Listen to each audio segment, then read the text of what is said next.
Namo Buddhaya. Welcome to another video.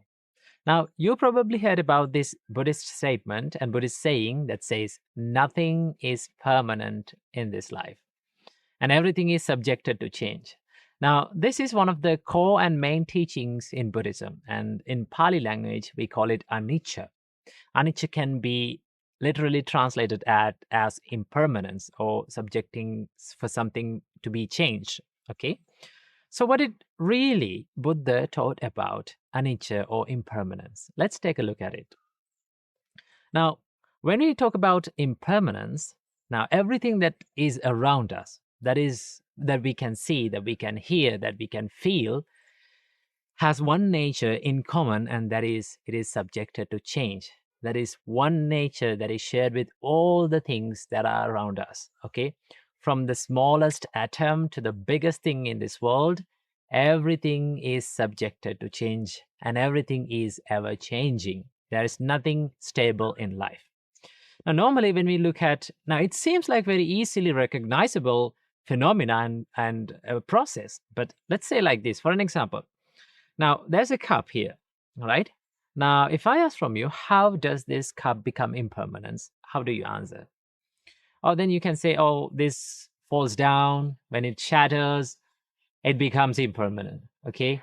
That is one way of understanding and one way of recognizing what is impermanent. Now, what Buddha meant about anicca or impermanence is a way more subtler impermanence than what we talk about, okay? Now, the Buddha said, your feelings and your thoughts and your perception and your weave towards this cup becomes impermanent and it is ever changing. Now, that impermanence happens now, right? For an example, like let's say now you can say this is stable, okay? This is not changing. This is not shattered. It stays. But our thoughts and our feelings and our perceptions are ever changing right now, right here. So to understand that kind of impermanent is way more subtler and it is very, very difficult. And that is why we need the meditation practice and spiritual practice to understand this. So how can we recognize and how can we realize this nature of impermanence?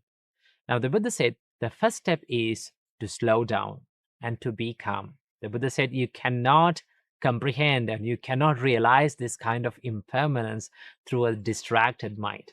When your mind is distracted, it is very difficult to focus on this impermanence. And that is why the Buddha introduced samatha meditation or calming meditations to calm down your mind. And in the meantime, in the same time, we have to practice the wisdom through learning the Buddha's teachings and through wisely reflecting on the reality to bring up the wisdom that is within us. When the calmness and the peacefulness and concentration paired with wisdom, the Buddha said that you can reach and you can identify and realize this kind of impermanence. So what Buddha meant by anicca is a way more subtler and way more deeper meaning than the normal and superficial meaning of impermanence. So that is what Buddha meant. So that is what we have to practice to realize and to see in Buddha's teachings. So I hope you got some idea about what anicca is. So add this into your life and try to realize this anicca by practicing meditation and by realizing the true nature of your life. Namo Buddhaya. Namo Buddhaya. Welcome to today's video. Today, I want to share with you some meditation tips and some mindsets that we should develop while we're sitting to meditation. Now, one of the most difficult things when we are doing meditation is to keep going the meditation. That means to do it every single day. Okay, it is very easy to start meditating. It is very easy to start a session of meditation, but it's very, very difficult to maintain it continuously, to do it every single day. Okay, these are the problems that most of the time many meditators struggle with. They say like, okay, I cannot meditate every day. Maybe I don't enjoy sometimes doing it.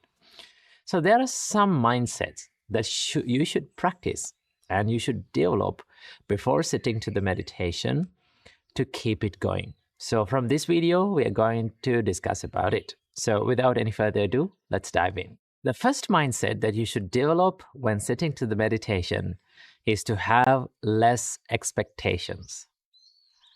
I know that when we are sitting to meditation, we all like to have a mind of concentration and calmness and peacefulness.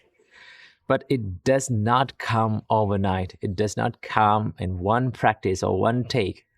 It takes a long time for our mind to get into that level. So think of your mind like a baby who is learning to walk. So give yourself a good time and sit down to the meditation with very less expectations. And then you can expect maybe like 0.01% progress from one session of meditation. And just be calm and be patient and let your mind to be in the progress. Okay, so that is how that you can keep on doing the meditation. Then you can enjoy the meditation, because when we have big expectations and when our minds cannot live up to that expectation, then you will never be able to enjoy doing meditation, because your mind is not becoming what you have expected. So sit to the meditation with very less expectations. The second mindset that we all have to develop while sitting to the meditation is to take a good time. Now, one of the advices that we have given while meditating and when we are sitting to the meditation is to think of yourself like you have time forever. So when you have those other plans in your mind, it's really difficult to meditate. And that is why it is much better to set a timer to meditate. And during that time, you can be fully relaxed and think like, I don't have anything to do but just to meditate, but just to focus on my breath, or just to be aware and mindful about my body and my mind. And when you do that, it creates a peaceful and a comfortable environment for you to meditate. So as the second tip, take a good time and take good free time to meditate.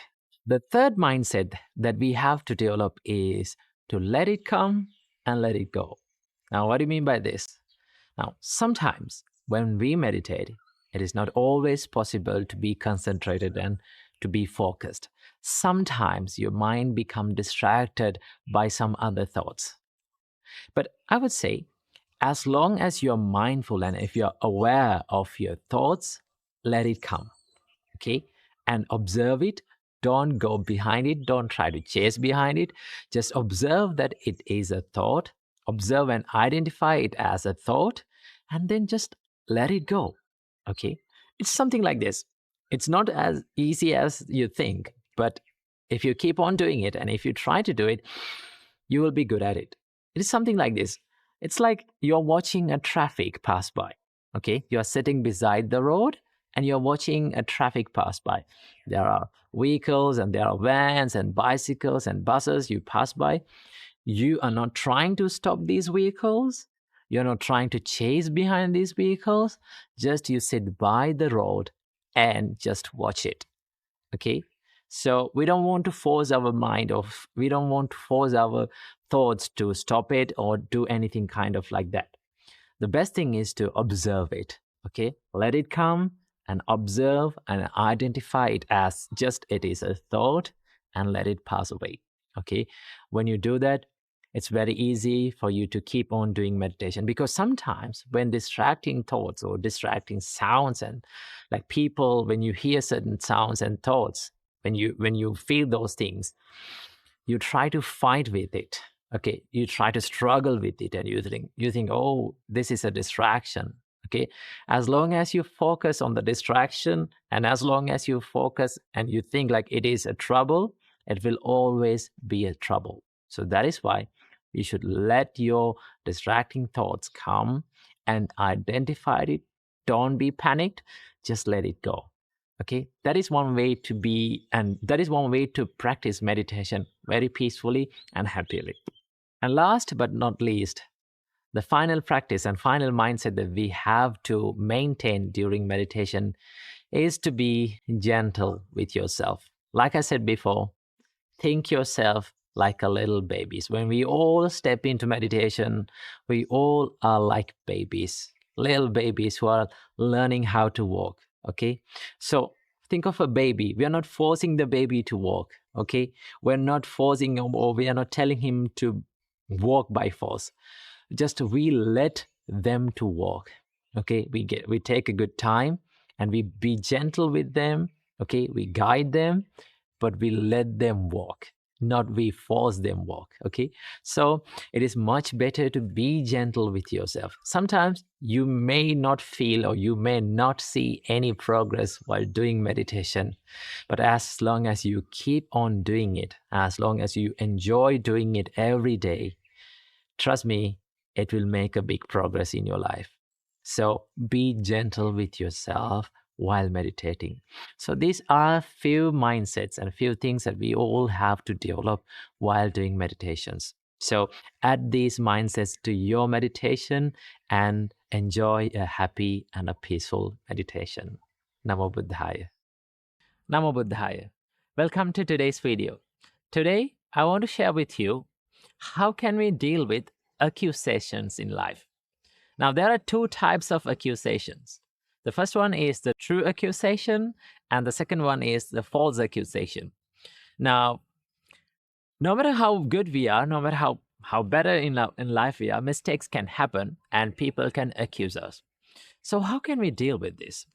Now, in Buddhism, it teaches you when you have been accused in any kind of way, whether it is a true accusation, whether it is a false accusation, you have to establish two qualities in your mind. Okay? What are these two qualities? In Buddhism, it teaches you have to establish the truthfulness in your mind. Okay? You have to be truthful. The second one is you have to be kind at that time. You have to establish the love and kindness at that time.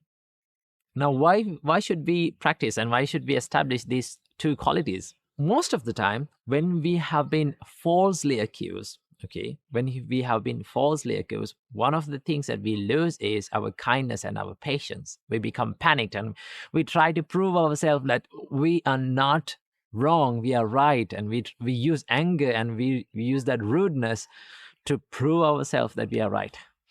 But when you become so much panicked and whenever you use your anger and hate to prove yourself right, it's very unproductive and it becomes very unsuccessful in proving that, because most of the time people will never listen to you when you are angry, and people will never listen to you when they are angry as well.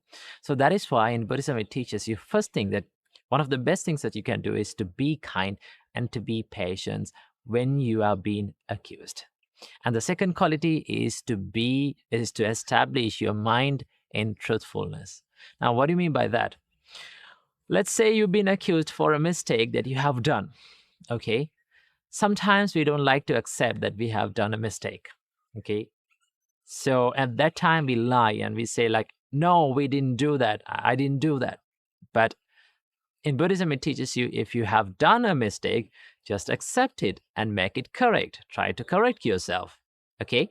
And if you have not done it, you have to clearly say, and patiently with kindness and compassion, you have to clearly say that I didn't do it. Okay. So in that way, you have to establish the truthfulness in your mind. These are the two qualities that we have to practice and you have to develop when we have been accused in any kind of way. So when we add these wonderful two qualities to your life, you try this and see the difference that you get from the accusations. When you accept the mistake that you have done, you gain the trust of the people around you. Okay, so it is very important to practice these simple two qualities in your life. Practice these things and be happy. Namo Buddhaya. Namo Buddhaya. I need to ask a question from you. Do you really exist? Now, have you ever thought of this question? This sounds like a funny question, right? Do you really exist? And do I really exist? Now, this was a question that was asked from the Buddha on point, but the Buddha refused to give any answer to this question. Buddha kept silent to this question. The reason why the Buddha kept silent was not because he did not know about anything about this. But the Buddha said that by answering these kind of questions will lead to a lot of wrong views, will lead to a lot of problems. Okay. Now, for an example, if one said like, okay, I do not exist or you do not exist, then there will be many questions and many problems. Then it will lead to many problems like, okay, if I do not exist, then who is the person who is experiencing all those karma? And who is the person who is being reborn? Okay. And also, if I don't really exist, what's the point of doing good and bad things? Right? There's no point of doing good and there's no point of doing bad. Okay. And there's no point of becoming kind to people. And there's no point of helping people. So it will lead to many problems and many ethical dilemmas by answering these kinds of questions. And that is why the Buddha refused to give answers on point and directly to these kind of questions. But the Buddha explained that who you are, okay? That's what Buddha focused on. So the Buddha said that by answering these kinds of questions, by saying that you don't exist, you fall into one extreme, and that is called nihilism or complete annihilation. Now, one of the complaints that Buddha got in his time was the people complained him that he was a complete annihilator. Okay, he annihilates people by letting them into the nibbana. So people considered nibbana as a complete annihilation. But it is not a complete annihilation. The Buddha said that when you say that you don't exist, it falls under one extreme, and that is called nihilism, which was known as Ucheda. And if you say that you exist, then it falls into the other extreme, and that is called the Saraswata or the eternalism. What Buddha teaches you is, what the Buddha says that my teachings lies in the middle. I teach you the middle way. What is the middle way? To find what you consider as who you are or true self, okay, and realize the nature of it.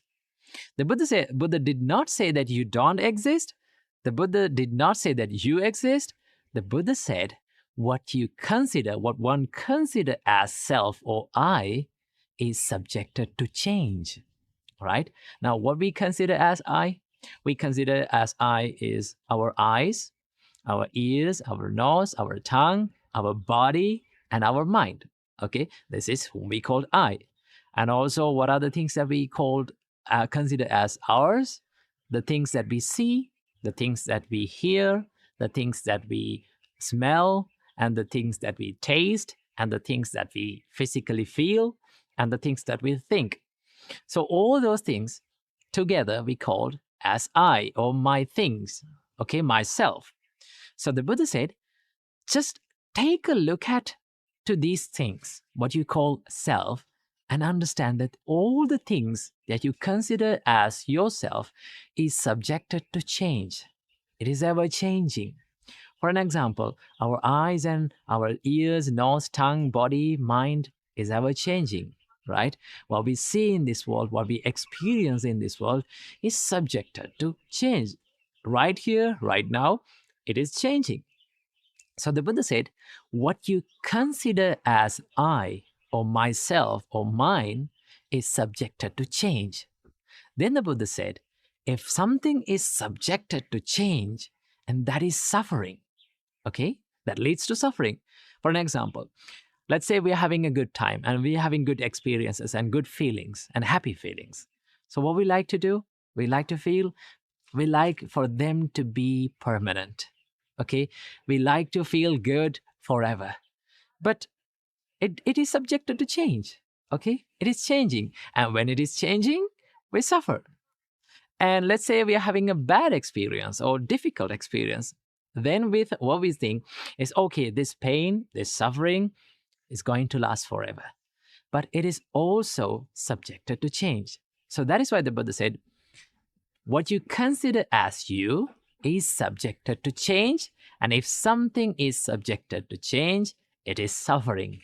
And then Buddha said, if something is suffering, should it be considered as mine or I or myself. Turns out it is not. Why? Because if something is suffering, we should not consider it as ourself. We don't like to consider it as ourselves because as human beings, okay, as beings, we all like to be happy, not to suffer. Okay? And that is why the Buddha said, Buddha did not say that you do not exist. The Buddha did not say that you exist. The Buddha said, what you consider as yourself, what you consider as I, is subjected to change and it is suffering. And then, as it is suffering, it should not be considered as self. Now, this whole concept is called Anatta in Buddhism. Anatta, the word anatta is oftenly translated as no self. But rather, when you take this word no self, right, it gives the meaning that you don't exist. That is why many people say, okay, the Buddha said that you don't exist. No, Buddha did not say that you do not exist. The Buddha said what you considered as I or you is not yourself. Okay, it should not be considered as yourself. And that is what the concept of anatta. Rather than saying no self, it's much better to say that it is not self. And this is the whole idea behind the concept of anatta in Buddhism. So I hope you learned something new today. I wish you all, may all of you be happy and healthy. Namo Buddhaya.